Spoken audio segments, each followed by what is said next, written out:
asalaamaaleykum wa rahmatullahi wa barakaatu mbokk ñu ngi leen di ziarwaat ñaanal leen jàmm ngeen di jóge Asa TV tey la talaata fukki fan ak juróom-ñaar ci weeru décembre 2024 ñëw ci xibaar dañ koy door rek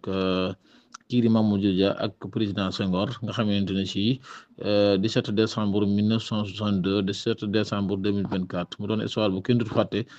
mooy kii di Léopold Sédar Senghor nekkoon fi njiitu réew bu Sénégal moom nag moo tuumaaloon kii nga xamante ne si mooy Mamadou Dia ne dafa bëgg a foqati nguuram. nga xam ne moom Mamadou Dia mii dañ koo tëjoon ngir dundam tey nag lañ ko doon fàttaliku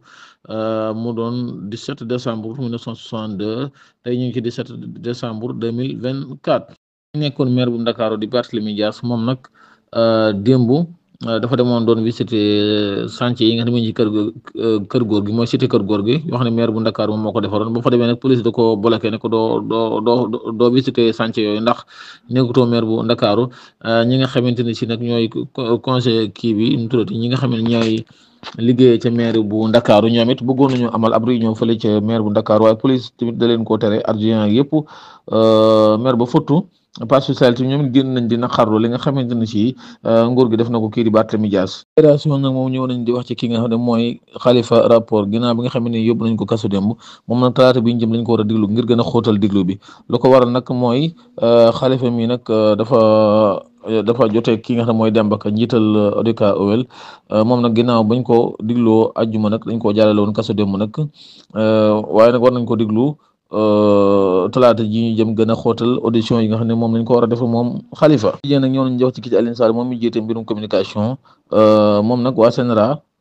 ñu ngi koy tegaat ci àndam maanaam ñu ngi koy recadré waat pour mu toog ci àndam di ko wax ne daal lañ la dénk ca nga war a yem te bàyyi jóg suñu liggéey waaye nag bëgg a récupérer lépp loolu moom duñ ko nangu ñu xam ne lii ñooñu waa CNRA. dañuy desane ci meeru Ndakaaru ba léegi Barthélémy Dias def na ñaari recours fële ca conseil constitutionnel ak ca cour d'appel moom nag mi ngi sàkku ci préfet bi nga xam ne jëli na ko foofu préfet bi maanaam conseil constitutionnel delloo ko mairie boobu nga xam ne ñaari dugg lépp mi ngi leen di dugg moom Barthélémy Dias. ba tey sax ki nga xam ne mooy Bayna Gueye mi nga xam ne moom moo dugaloon ab recours fële ca préfet pour mu jëli ko foofa moom nag ba léegi ñi nga xam ne moom Barthélémy Dias mi ngi ci risque ba tey ndax li tax mu nekk ci risque mooy Bayna Gueye moom ñoom ñaar ñoo bokk dëkk fële ca Mermoz Sicap Liberté nga xamante ne si moom comme Barthélémy Dias foofu moom. ci conseil municipal ba fa nekk moom moo ko jiite léegi nag risque la pour mu perte ko moom Barthélémy Dias nga xam ne Bayna Gueye ma dugaloon fee recours moom Barthélémy Dias ñoo bokk dëkk fee nga xam ne ba léegi moom Barthélémy mi ngi ci risque rëccagut kon. chauffeur camion bi nga xam ne moom bëggoon passager ba nekk ci yoonu Yoff ba ci aéroport Léopold Sédar Senghor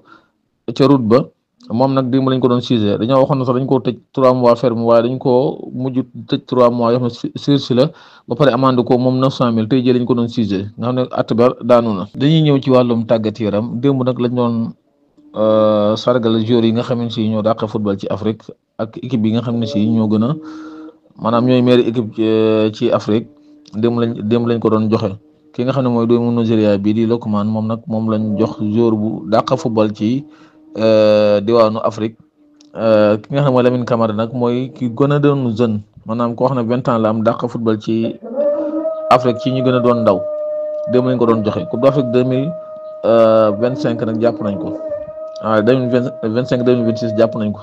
di ko dalee 21 décembre jeex 27 janvier maanaam Maroc ñoom ñoo war a organiser loolu mbokk yi ñu ngi leen di jaajëfal day ñëw ci yeneen i xibaar ci Asa TV di leen ñaan ngeen abonné te partagé.